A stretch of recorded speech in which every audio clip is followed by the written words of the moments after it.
Hello everyone. आज चाहिँ data structure and अल्गोरिदममा चाहिँ सेलेक्सन सर्टिङ टेक्निकलाई चाहिँ डिस्कस गर्न गइरहेको छ।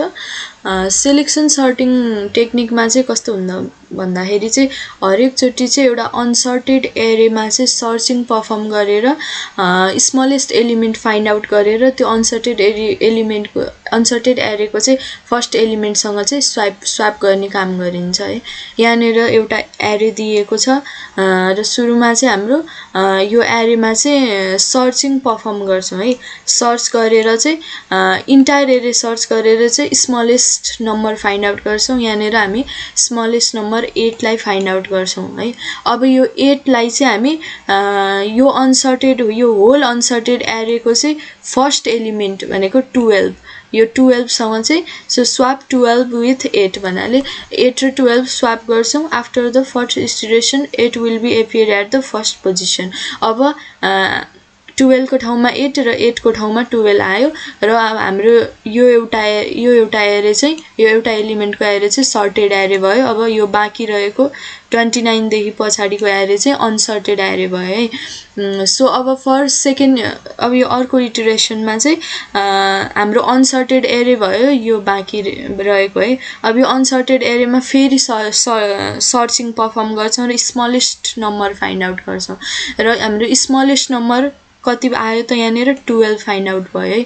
अब यो 12 लाई अनसर्टेड एरेको फर्स्ट एलिमेन्ट भनेको 29 हो। किनभने 8 त सर्टेड भइसक्यो, हामीले अनसर्टेड हेरिरहेछौं भने 29 सो 29 सँग स्वाप गर्छौं र 29 र 12 स्वाप गर्दाखेरि पोजिसन इन्टरचेन्ज भयो र अब हाम्रो सर्टेड एरे चाहिँ 8 र 12 भयो र अनसर्टेड एरे चाहिँ 25 देखि पछाडीको चाहिँ अनसर्टेड एरे भयो र यही प्रोसेसलाई चाहिँ रिपिट गर्ने अन्टिल लास्ट एलिमेन्ट है। So same process is applied to the rest of the array. अब यहाँनिर हाम्रो 8 र 12 यो दुईटा सर्टेड भयो। अब यहाँनिर 25 बाट हाम्रो स्मलेस्ट एलिमेन्ट सर्च गर्दाखेरि 17 हाम्रो स्मलेस्ट नम्बर भयो।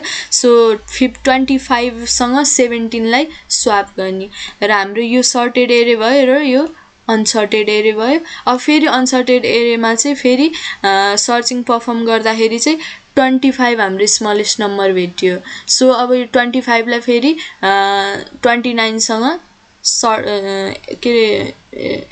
स्वाप गर्ने र हाम्रो सर्टेड एरे चाहिँ यो भयो र फेरि अनसर्टेड एरे यो बाँकी भएको भयो र फेरि अनसर्टेड एरेमा चाहिँ सर्चिङ परफर्म गर्दा 29 चाहिँ अब हाम्रो स्मलेस्ट नम्बर भयो र फेरि 29 चाहिँ हाम्रो यो कति 32 सँग हाम्रो स्वाप भयो र 29 सम्मको एरे चाहिँ हाम्रो सर्टेड एरे भयो र 32 र 40 चाहिँ हाम्रो अनसर्टेड एरे भयो। अब 32 र 40 मा स्मलेस्ट 32 भयो र 32 को पोजिसन मिलेकै छ र 40 को पोजिसन त्यही नै भयो पनि मिलेकै छ र यो फाइनली हाम्रो यो चाहिँ सर्टेड एरे हामीले चाहिँ फाइनली यो गिवन एरेबाट चाहिँ सेलेक्सन सर्ट परफर्म गरेर चाहिँ एरेलाई सर्ट गर्यौं र यसको टाइम कम्प्लेक्सिटीको कुरा गर्दाखेरि चाहिँ हाम्रो बेस्ट केसमा चाहिँ हामीले यो ओमेगाले डिनोट गरिन्छ अनि हरेक टाइम जुनसुकै सर्टिङको होस् बेस्ट केसमा ओमेगा, एभरेज केसमा थीटा र वर्स्ट केसमा चाहिँ हामी बिग ओ नोटेसनको युज गर्छौं। सो ओमेगा भनेको चाहिँ कस्तो भन्दाखेरि स्मल भन्नाले मिनिमम टाइम रिक्वायर्ड। अब हाम्रो बेस्ट केसमा चाहिँ मिनिमम टाइम यो एरेलाई सर्ट हुन चाहिँ minimum omega n square time चाहिँ मिनिमम टाइम चाहिँ n स्क्वायर टाइम चाहिँ लाग्छ n नम्बरको एरे छ भने। त्यस्तै एभरेज केस र वर्स्ट केस पनि बेस्ट, एभरेज र वर्स्ट तीनटै केस चाहिँ n स्क्वायर हुन्छ र यिनीहरुको नोटेसन भनेको चाहिँ ओमेगा, थीटा र बिग ओ नोटेसन हुन्छ। सो यसरी चाहिँ हामीले हरेक इटरेसनमा सबै एरेहरुलाई स्क्यान गर्दै स्मलेस्ट नम्बर फाइन्ड आउट गरेर त्यो अनसर्टेड एरेको फर्स्ट एलिमेन्टसँग स्वाप गर्दै चाहिँ हामीले सेलेक्सन सर्ट चाहिँ परफर्म गर्न सक्छौं। Thank you so much.